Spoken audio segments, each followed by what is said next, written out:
as the U.S. continues on to the round of 16, somewhat controversially. Their fight for recognition has been around for decades. While the current World Cup prize sits at $110 million this tournament, a big jump from the $30 million in 2019, it's still just a quarter of the men's prize, which sits at $440 million. Our next guest is someone who knows this fight very well. Let's bring in two-time FIFA Women's World Cup champion and Olympic gold medalist, Brandi Chastain. Brandi, good to have you on today. We've been talking so much about the business of women's soccer over the last hour or so, but let's talk about the game first, because I know you have been you're very supportive, but you also been pretty critical of this year's U.S. team and their performance. Give me your thoughts around what has transpired so far this year in this World Cup. Well, I think first we must understand the landscape. This is a tournament like no other tournament in the past. It has 32 teams. We have 8 countries that have never participated in the Women's World Cup before. I think to what Angela was talking about, the growth of women's sports, but soccer specifically as a global sport, we are just growing exponentially. So, in this tournament, you could expect some surprises, but I think what we've seen is that we have created a platform that is now showcasing some extremely phenomenal talent that we didn't have access to before.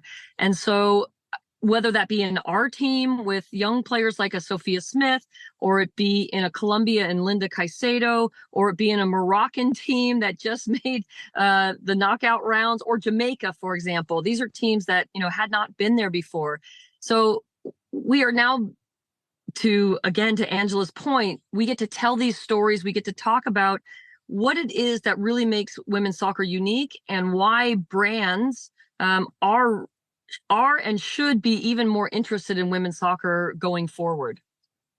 When you talk about the new talent that's been coming into the game, it's so interesting to trace that pipeline to past World Cups, to past games. So many people grew up with that iconic moment back in '99 with you. How much does that visibility matter? What are you seeing when you think about the seismic shift that's happened within the game? How much that has come along with the visibility of the game and more eyeballs?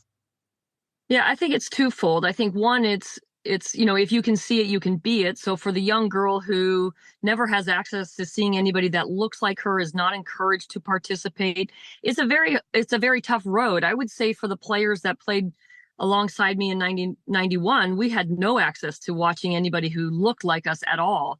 Now I think we have streaming services, as Angela said. We can consume women's sports in a way we've never been able to do it before. And I think on the other side, it's just, if the players have the opportunity, they will show you the quality.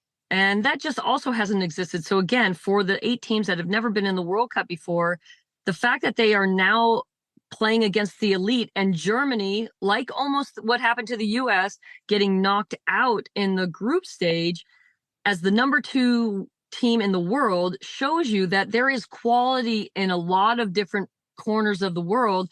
So even though I'd like to say that we believe we are the leaders in women's soccer, and we still are the number 1 team in the world, and I believe we'll showcase ourselves in a better light in this next game, there is quality all over. And I think that is what's really exciting about women's soccer.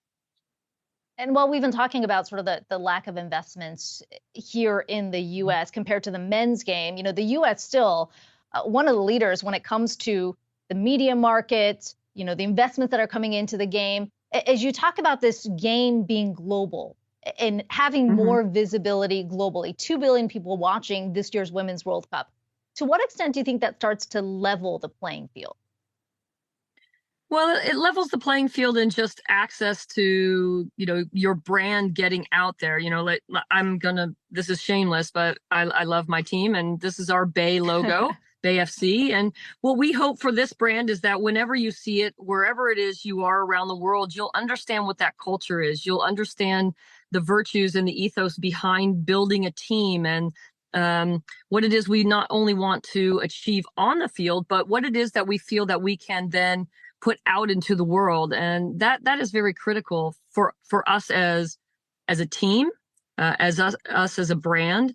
And I feel that speaks to it speaks to the consumer, but it also speaks to the sponsorships and the media that are out there, and again, the stories and the connection and the relationships that these brands want to have with people and organizations like us, because I would say that we're very unique. We haven't nothing like this has existed before because there hasn't been space, and now the space is there, and we're going to very boldly, bravely, and confidently move into those spaces. Angela was talking about just to what extent social media has changed the game in terms of giving fans access directly to the game. But I think I heard you say recently in an interview that you're kind of glad you didn't play during those years when there was so many other outlets. What does it mean for this generation, though? I mean, is it ultimately a positive that there is that direct access when you think about the potential to grow this game? I think the potential to grow the game is there, and that access is phenomenal. But I think it comes with the need to be able to harness and support and take care of those opportunities. You can't say yes to everything. You have to know what it is that you're endeavoring into, and so I think leadership is really important. I think that's where our club and the people who are in those media spaces will help our players to navigate how to successfully use social media for their own benefit, but also for the club as a whole. I think it's a very precarious place. It could be virtuous and it could be really detrimental. So we have to find that right balance, just like we have to find that balance on the field. We need this optimal arousal zone, right? Where we're not too high and we're not too low. We're all working in concert together, and then we can get some really good things done if done right. And you were talking about Bay FC. We have a tendency to talk about women's sports, whether that's in soccer or basketball, to say, well, this is for women and for young girls. But what are you finding as the visibility expands in terms of the new fans that are coming into the game? Who are you seeing? We're seeing everybody. That's the great thing. We're seeing, obviously we have that core group of young women who want to see people that look like themselves. That's going to be inherent. We have families, because soccer is such a family sport. It's something we grow up with. Our sons and our daughters go. For me, it's now it's my granddaughters go. I think we are also seeing people who haven't been invited to sports before and, feel a little, awkward maybe. Soccer is a perfect entry point because we can talk about analytics. We can talk about, how data shapes the decisions that are happening and how, that appeals to a group that hasn't been invited before. So I think there's a lot of populations out there who will consume women's soccer absolutely differently. And also, I think we have a very unique situation. We are 9 counties connected by 9 bridges, and we've got 150 languages, and we have a big job to embrace all of those people and bring them together and say, you matter to our team. Where you come from will influence how we deliver what it is that we do best, and we want to be aware of those things. So I think we are a perfect market for other organizations, brands to get involved with, because we really speak to the people. We have such a diverse population that we can't go wrong. Finally, Brandi, there's a lot of nervous Team USA fans going into this weekend and that match against Sweden. Number one key to the match and your prediction. Oh, number one key? I'm going to say we have to stay together. That seems so simple, but I think, in these big pressure moments, we have to be able to rely on one another. We have to do our job, but we have to rely on one another.